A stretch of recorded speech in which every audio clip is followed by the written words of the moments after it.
Come on and sit down for a minute. I want to tell you a story. It's an old, old story, one Jesus himself told a long time ago by the sea, but it feels like it could have been told just this morning. On the surface, it's about a farmer and some seeds. But if you listen closely, you'll realize it's actually a story about the human heart. It's a story about your heart and about mine. To kind of get our heads around this, just picture it. A musician down in a busy subway playing the most beautiful song you've ever heard. Now, that same melody, it reaches everyone's ears. Some people, they just stop dead in their tracks, totally captivated. But others, they're lost in their own world. They hurry right on by, and for them, the music just becomes part of the noise. The song was the same for everyone, but how it was received, well, that was completely up to the listener. And that's exactly what Jesus was doing that day. He was the musician, and his story was the song.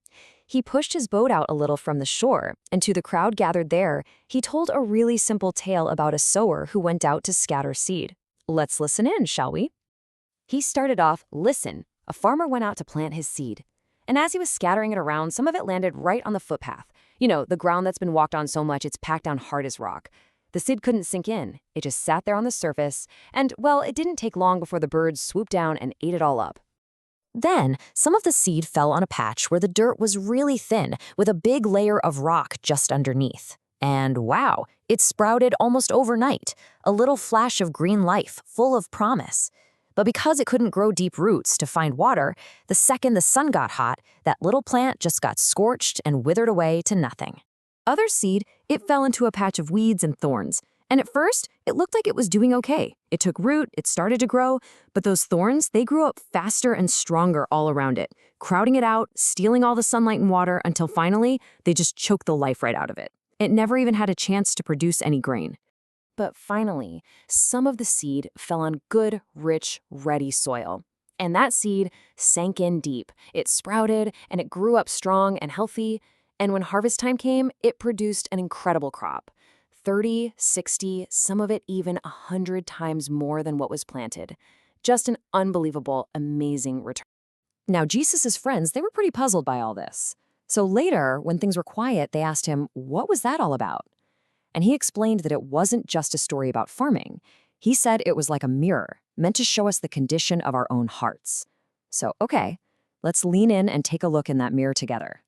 First, he talked about that hard path. This, he said, is a heart that's become packed down, almost impenetrable. Maybe it's from pride, or maybe from hearing the truth so many times and saying no that the heart just gets hard. The seed, which is God's word, it literally can't get in. It just lies there on the surface, totally exposed. And what happens when the word is just sitting there, completely vulnerable? Jesus said the birds are like Satan, who comes right away and just snatches the truth before it can even be thought about. C.S. Lewis, writing from the perspective of a demon, put it this way: in reality, our best work is done by keeping things out, and a hard heart makes that job terribly, terribly easy. Now let's move on to the next two types of soil. These are a little different, because these hearts aren't completely closed off like the path. In fact, at first glance, they look really promising. But the problem is, they're either shallow or they're divided. And that, well, that makes all the difference in the world. The rocky ground, Jesus said, that's a heart that hears the word and just immediately receives it with joy. It's an emotional rush, it's exciting, it feels good, but there's no depth, there's no root. So the moment life gets hard, the moment following Jesus actually costs something, what he calls trouble or persecution, that initial feeling just vanishes as quickly as it showed up. You know, what's really going on here is that this heart is trying to make a deal. It's happy to take the parts of Jesus it likes, you know, the comfort, the blessings, but it's not ready to surrender everything. It's a bit like inviting Jesus into your house, but telling him he can only stay in the living room. And a faith that's shallow, well, it just can't survive the heat of real life.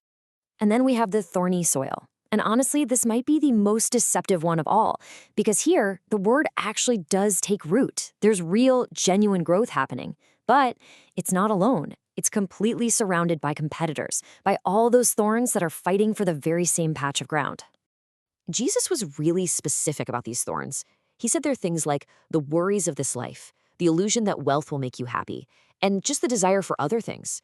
They aren't always bad things in themselves, but they grow so fast and so thick that they slowly choke out our spiritual life until it becomes fruitless. The real tragedy here isn't some big, dramatic flame out. It's just a slow, quiet fading away.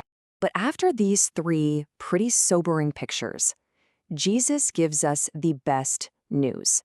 He turns to the fourth soil, the good soil. This is the heart that's been prepared. It's open, and it's ready to welcome the word. This is where the story turns from a diagnosis into incredible, breathtaking hope. And what happens when the seed of God's word lands in a heart like this? The result is, well, it's nothing short of a miracle. Jesus says it produces a crop, 30, 60, sometimes even 100 times what was originally planted. An abundant, flourishing, life-giving harvest that just ripples out and changes everything. So, the big question is, what makes the soil good? It's a heart that not only hears and accepts the word, but holds on to it in total surrender. There's a wonderful picture of this in a C.S. Lewis story. A thirsty little girl named Jill finds a stream, but there's a huge lion there. She's terrified. She asks if he'll promise not to hurt her, and he won't. She asks if there's any other stream she can drink from, and the lion says, "There is no other stream." Becoming good soil means coming to God on His terms, trusting Him completely, because you finally realize there is no other source of life. As we sit with this story, it's easy to feel a little down, isn't it? If we're honest, we can all see bits of the hard path and the rocks and the thorns inside our own hearts. But the most beautiful truth of this whole story is hiding just under the surface. The condition of our heart today, it is not our final destiny. And here it is. This is the quiet, powerful hope running through it all. Soil can be changed. Hard paths can be broken up and made soft. Rocks can be dug out and cleared away. Thorns and weeds can be pulled. The sower isn't just someone who throws seed. He's a patient master gardener, and he can help us cultivate the soil of our hearts. And so, the story comes right back home to us. It holds up that gentle mirror and asks you to take an honest look. No judgment, no fear, just look. In this season of your life, what kind of soil do you see in your own heart? And that leads to the final and most important question of all. The sower, God Himself, He never stops working. He never gives up on His garden. He's always there, ready to break up the hard ground, clear the rocks, pull the weeds.